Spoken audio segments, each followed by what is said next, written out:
Assalamualaikum warahmatullahi wabarakatuh. Bertemu lagi dengan saya. Hari ini akan membahas soal prediksi SIMAK UI materi Bahasa Indonesia. Oke, langsung saja ya. Tipsnya untuk ketika kita membahas atau kita ingin menjawab soal dari Bahasa Indonesia, yang perlu pertama kali kita lakukan adalah membaca soalnya terlebih dahulu. Kenapa? Karena dengan membaca soalnya terlebih dahulu atau pertanyaannya, kita akan menghemat waktu dan kita bisa langsung mencari jawaban tertentu yang benar sesuai dengan pertanyaan yang ditanyakan. Baik, kita langsung masuk ke soalnya. Soal nomor 1, manakah perbaikan kalimat 5 yang paling benar? Oke, di sini kan pertanyaannya tentang perbaikan kalimat 5. Berarti yang kita perlu lakukan adalah langsung membaca kalimat 5-nya saja. Oke, masuk ke teksnya. Kalimat 5. Bisa diperhatikan kalimat 5. Dalam tradisi Saprahan, tidak ada aturan menulis tentang cara makan dan menghidangkan makanan. Oke, mana sih yang perlu diperbaiki dari kalimat 5? Yang perlu diperbaiki dari kalimat 5 ini adalah kata menulis. Kenapa? Kita uraikan dulu makna dari menulis.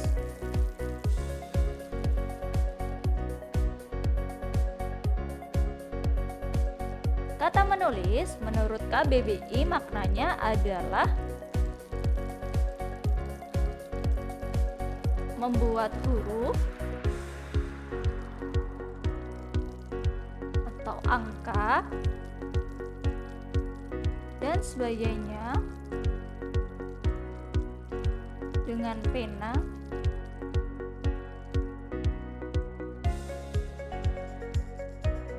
atau pensil, kapur, dan sebagainya. Oke, di sini setelah kita mengetahui makna dari kata menulis, kita lihat ulang kalimatnya. Dalam tradisi Saprahan tidak ada aturan menulis tentang cara makan dan menghidangkan makanan. Maksudnya, kalau kita memilih kata menulis, berarti ini adalah kegiatan yang sedang dilakukan.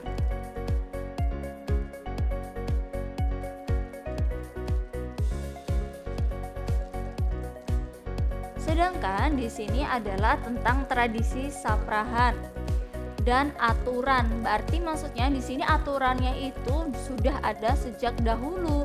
Maka dari itu, kalau ini sudah ada dan aturannya memang sudah ada, maka gantilah kata menulis dengan kata tertulis.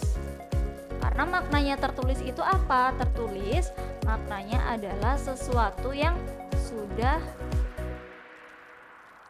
ditulis. Namanya kan sudah, berarti ini sudah terjadi.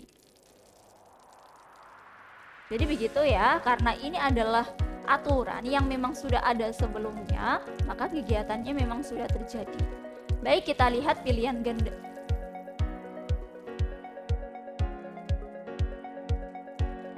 Baik, langsung kita lihat pilihan gandanya, mana yang paling sesuai. Kita lihat dulu yang A. Dalam tradisi Saprahan, aturan cara makan dan menghidangkan makanan tidak ada tertulis. Di sini tadi kan sudah tertulis, maka di sini yang digarisbawahi adalah kata tidak ada. Padahal ini aturannya itu sudah tertulis. Kemudian dalam tradisi Saprahan tidak ada aturan tertulis tentang cara makan dan cara menghidangkan makanan. Oke, di sini sudah ada tertulis. Tadi menggantikan makna menulis. Dalam tradisi Saprahan tidak ada aturan tertulis tentang cara makan dan cara menghidangkan makanan. Maksudnya di sini bentuknya itu tetap sama. Kemudian yang C, dalam tradisi Saprahan aturan yang menulis cara makan dan cara menghidangkan makanan tidak ada. Di sini tidak ada perubahan. Kemudian yang D, dalam tradisi Saprahan tidak ada aturan tertulis cara makan dan menghidangkan makanan. Di sini tidak ada kata tentangnya. Kemudian yang E, dalam tradisi Saprahan, penulisan cara makan dan penghidangan makanan tidak ada aturannya. Oke, di sini adalah yang digarisbawahi penulisan dan penghidangan. Nanti maknanya jadi berbeda. Maka dari itu yang paling sesuai adalah yang B. Masuk di soal nomor 2. Ini teksnya masih sama dengan soal nomor 1. Kita langsung masuk ke soalnya. Soalnya adalah, manakah kalimat yang benar sebagai gabungan kalimat 7 dan 8? Oke, kalimat 7 dan 8. Kita langsung masuk ke kalimat 7 dan 8-nya saja. Oke, kalimat 7, khusus Saprahan disambas, nasi merupakan menu utama. Selain nasi, terdapat lauk pauk seperti daging sapi, ikan, dan sayur mayur. Oke, ini yang diminta adalah gabungan.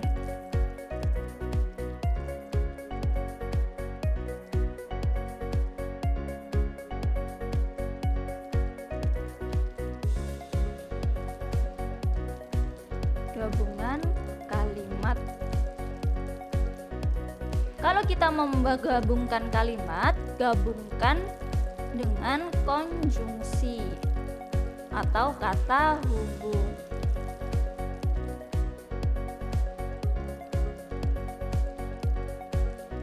Kemudian maknanya tidak berubah.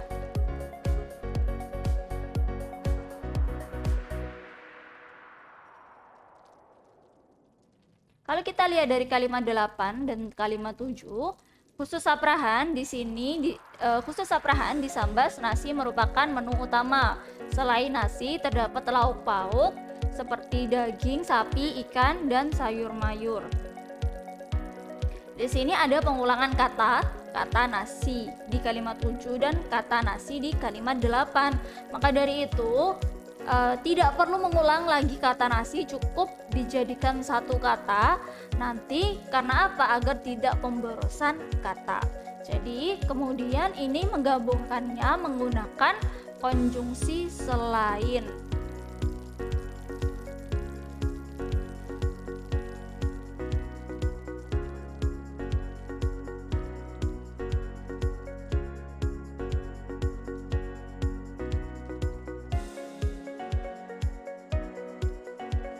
Konjungsi selain ini adalah jenis konjungsi yang berfungsi untuk pembatasan.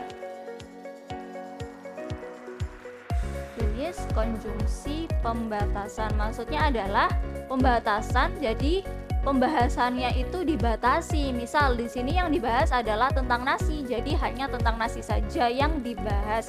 Maka dari itu, apabila digabungkan menjadi seperti apa? Kita lihat mana yang paling sesuai di pilihan ganda.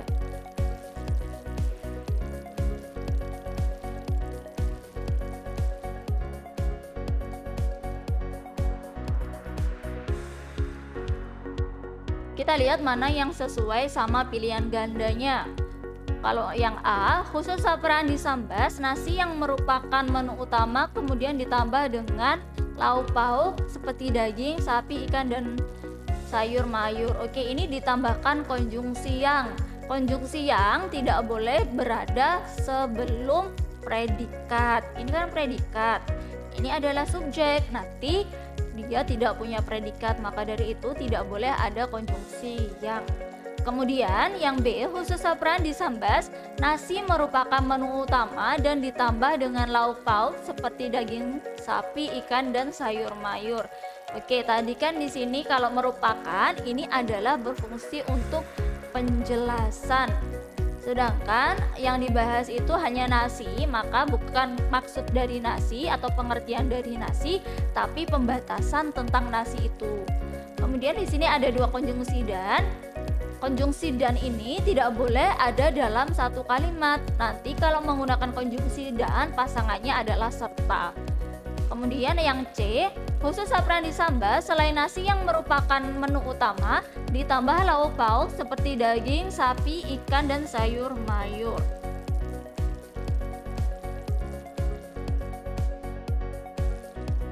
Oke, ini kasusnya sama dengan yang A tadi, ada konjungsi yang ini tidak boleh. Sekalipun ini udah ada konjungsi selain, tapi ini tidak ada boleh konjungsi yang sebelum predikatnya. Kemudian kita lihat yang do, khusus saprahan di Sambas selain nasi merupakan menu utama, terdapat lauk pauk seperti daging, sapi, ikan, dan sayur mayur. Oke, di sini ada pembatasannya, ada konjungsi selain. Maka dari itu di sini sudah benar. Sekalipun di sini udah ada kata merupakan yang mungkin penjelasan, yang maknanya penjelasan maksud saya, tapi di sini udah ada konjungsi selain yang maknanya adalah pembatasan. Berarti yang dibahas hanya nasi saja, tidak meluas. Maka dari itu jawaban yang paling sesuai adalah yang do. Tapi kita lihat dulu yang E. Khusus saprahan di Sambas selain nasi merupakan menu utama, terdapat lauk pauk seperti daging, ikan, dan sayur mayur. Oke, kalau yang E ini jawabannya itu sama dengan yang do. Maka dari itu ada dua jawaban, tapi pilihlah salah satu yang paling benar. Maka dari itu kita pilih yang D saja. Lanjut di soal nomor 3, teksnya masih sama dengan teks yang sebelumnya. Kita lanjut ke pertanyaannya. Penggunaan tanda baca koma yang salah terdapat pada kalimat. Oke, ini penggunaan tanda baca koma. Yang pertama adalah kalimat 7 dan kalimat nomor 10. Oke, kita lingkari dulu di situ. Kita perhatikan ada kalimat 7, 10, 3, 1, 8, 12, dan 1, 10. Oke, kita lingkari terlebih dahulu agar lebih gampang. Yang pertama ada kalimat 1 yang dibahas tadi, kalimat 1, kalimat 3,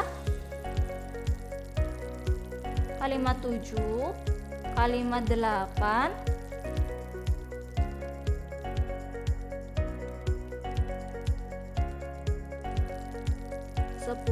dan kalimat 12. Maka dari itu kita langsung menguraikannya satu per satu. Oke, dari kalimat 1 terlebih dahulu, salah atau tidak penggunaan tanda bacanya? Kita lihat yang nomor 1.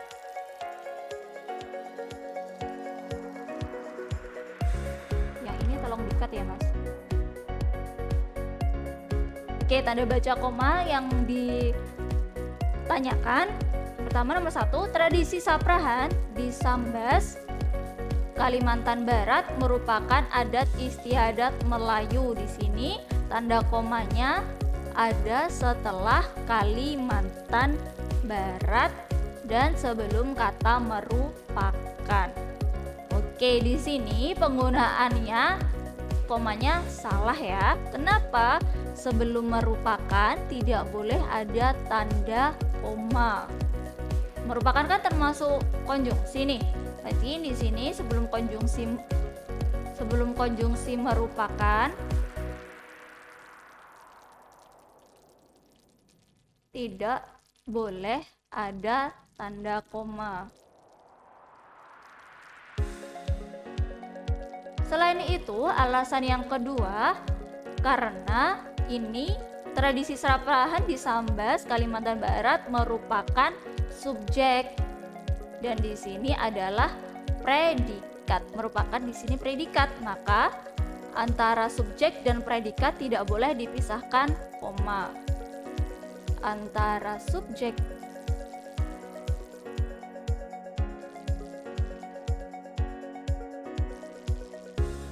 dan predikat tidak boleh ada koma. Karena apa? Masih jadi satu kesatuan.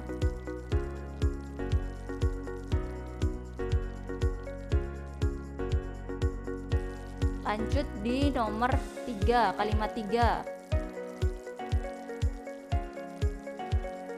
Saprah berarti berhampar, yakni budaya makan bersama dengan cara lesehan atau bersila secara berkelompok dalam satu barisan.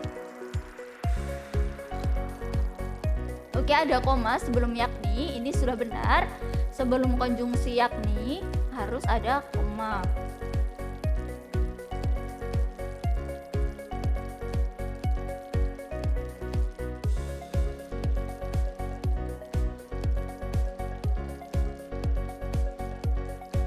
Lanjut di nomor 7.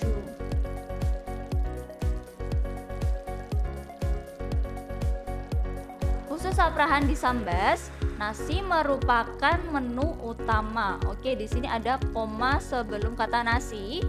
Ini beda ya sama dengan beda dengan kalimat satu. Karena apa? Kita uraikan dulu. Khusus Saprahan di Sambas ini merupakan keterangan. Kemudian yang nasinya sebagai subjek merupakannya sebagai predikat. Maka dari itu sebelum subjek, apabila ada keterangan harus dipisahkan koma.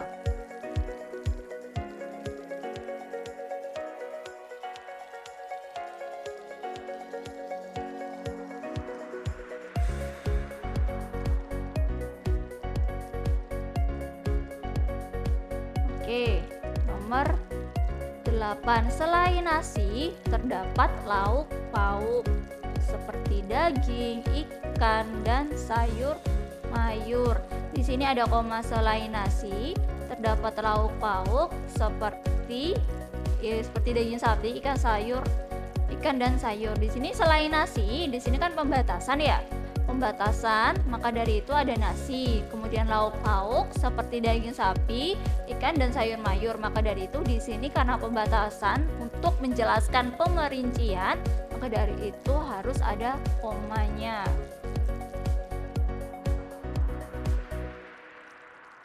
Koma setelah pemerincian. Pemerincian yaitu ada pilihan banyak itu tadi. Lanjut di kalimat nomor 10. Sementara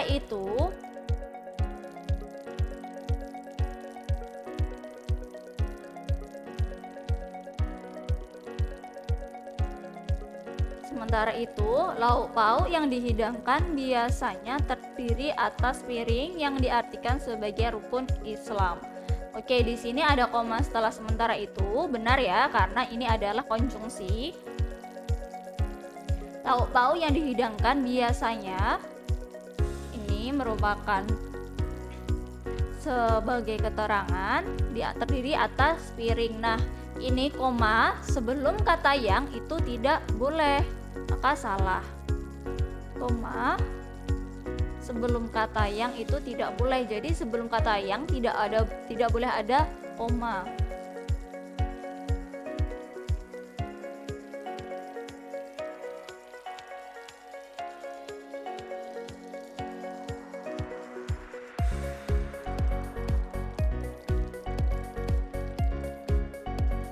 Salah ya, jadi di nomor 10.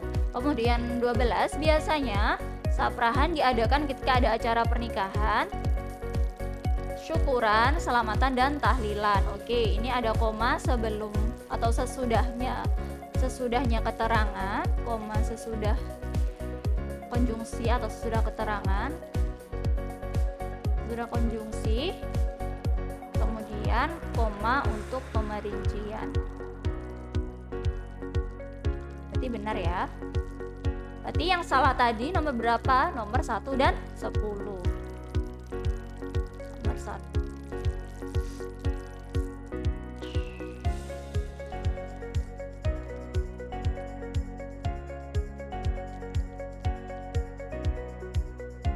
Oke, jawabannya jadi yang E.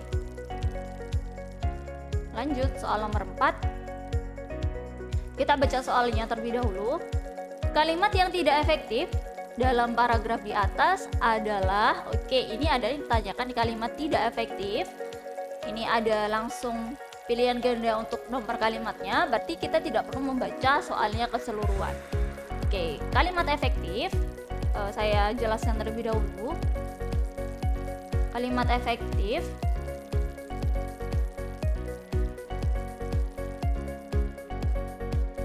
syarat yang pertama, dia harus punya subjek dan predikat.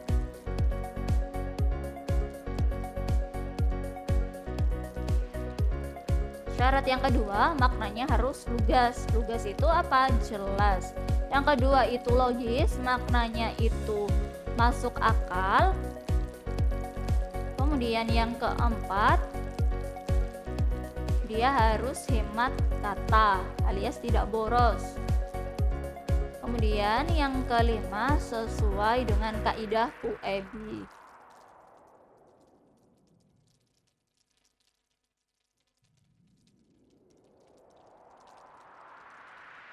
Pedoman umum ejaan bahasa Indonesia. Oke, langsung ya. Berarti di sini kita melihat apakah kalimatnya ini sesuai dengan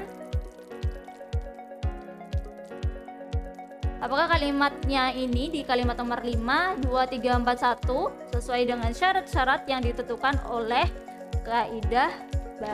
kaidahnya kalimat efektif. Oke, kita lihat dari kalimat nomor 5. Inilah yang menjadikannya lebih tahan lama sehingga banyak disukai wisatawan sebagai oleh-oleh khas Yogyakarta. Oke, inilah yang menjadikannya lebih tahan lama sehingga banyak disukai wisatawan sebagai oleh-oleh khas Yogyakarta.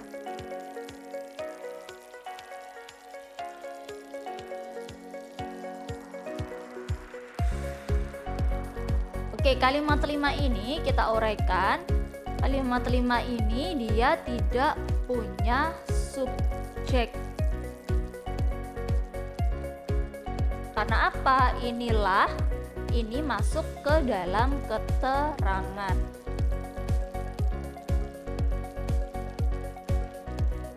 Tidak memiliki subjek. Karena inilah adalah keterangan. Yang menjadikannya juga masuk ke dalam keterangan. Maka dari itu ini isinya hanya keterangan semua ya. Keterangan. Maka dari itu nomor 5 jelas tidak efektif. Nah, bedanya keterangan itu sama subjek apa? Kalau subjek kan benda atau orang atau pelakunya. Dan di sini tidak ada orang atau tidak ada pelaku. Maka dari itu dia bukan subjek tapi masuk ke keterangan. Nomor 5 tidak efektif. Kemudian yang B, nomor 2, salah satu lokasi yang menjadi sentra gudeg di Yogyakarta adalah daerah Wijilan. Oke. Di sini subjeknya siapa? Salah satu lokasi yang menjadi sentra gudeg di Yogyakarta ini adalah subjeknya, predikatnya adalah. Maka dari itu benda atau pelakunya adalah lokasi ini. Lokasi ini adalah subjeknya. Kemudian di kalimat nomor 3, di sana tersedia 2 jenis gudeg, yaitu gudeg basah dan gudeg kering. Di sana tersedia 2 jenis gudeg. Di sana adalah maksudnya tersedia 2 jenis gudeg. Di sini maksudnya subjeknya adalah 2 jenis gudeg, yaitu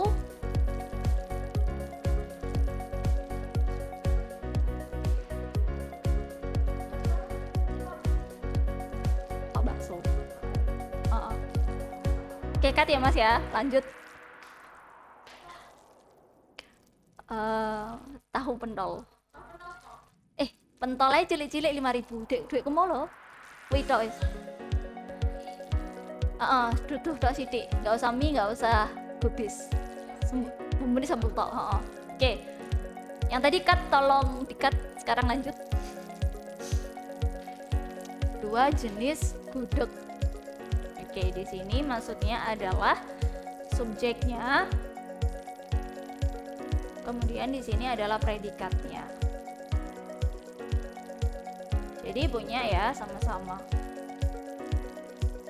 Lanjut di kalimat nomor 4. Berbeda dengan gudeg basah, olahan gudeg kering tak banyak menggunakan kuah aren. Berbeda dengan gudeg basah adalah keterangan, olahan gudeg kering ini sebagai subjeknya, tak banyak menggunakan adalah predikatnya.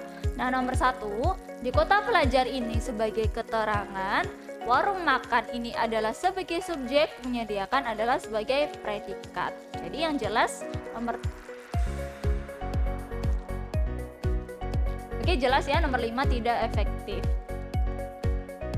Lanjut di soal nomor 5.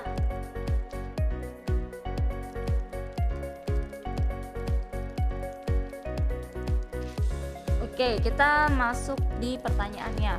Kalimat manakah dalam teks di atas yang seharusnya dibubuhi tanda koma pada salah satu katanya? Berarti ini masuk di penggunaan koma. Manakah yang paling sesuai?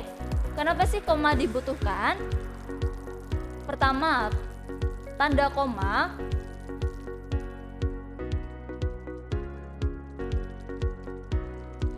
dibutuhkan untuk memisahkan induk kalimat dan anak kalimat.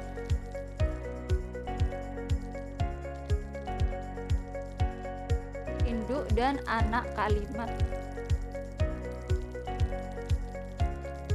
Yang kedua, untuk memisahkan konjungsi.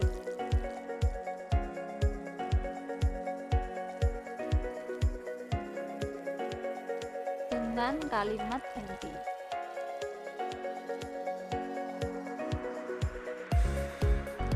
Yang ketiga, koma untuk memperjelas bacaan. Maksudnya memperjelas bacaan itu gimana? Memperjelas bacaan itu kita tahu kapan kita berhenti dan kita tahu kapan kita melanjutkan bacaan. Jadi kita bisa mengambil nafas apabila kita membaca.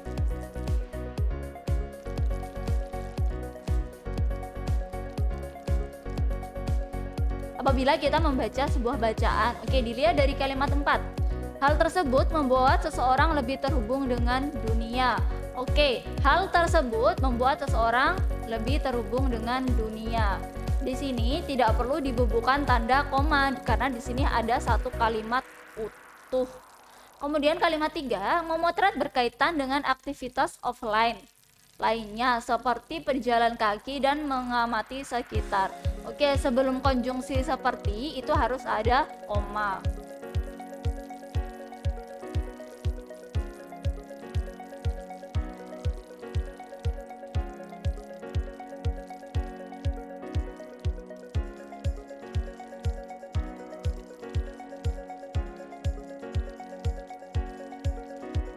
Berarti benar ya. Kemudian kalimat nomor 5. Para ilmuwan tertarik meneliti kebiasaan memotret setiap hari sebagai latihan digital harian. Oke, ini sama seperti kasus di soal atau di kalimat nomor 4 adalah satu kalimat utuh, jadi tidak perlu ada komanya. Kemudian di kalimat 1, menurut sebuah studi, mengambil foto setiap hari lalu mengunggahnya di media sosial bisa meningkatkan kesejahteraan mental seseorang. Di sini yang perlu dikasih, ini perlu koma ya, karena ini ada kalimat majemuk. Menurut studi,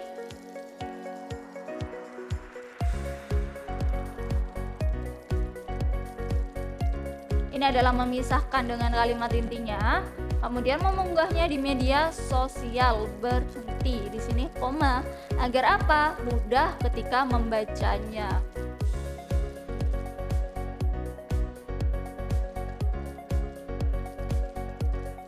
Dari itu yang perlu koma adalah di kalimat 1. Kemudian di kalimat 2, peningkatan tersebut berasal dari adanya interaksi dengan orang lain, keterampilan merawat diri dan kemungkinan untuk membuat kenangan. Ini koma untuk pemerincian jadi benar. Oke, jadi nomor 5 jawabannya yang D kalimat 1. Ini adalah soal yang terakhir untuk pertemuan kali ini. Semoga yang saya sampaikan bisa dipahami. Semoga ilmu yang sampaikan juga bermanfaat. Semangat untuk ujiannya. Wassalamualaikum warahmatullahi wabarakatuh.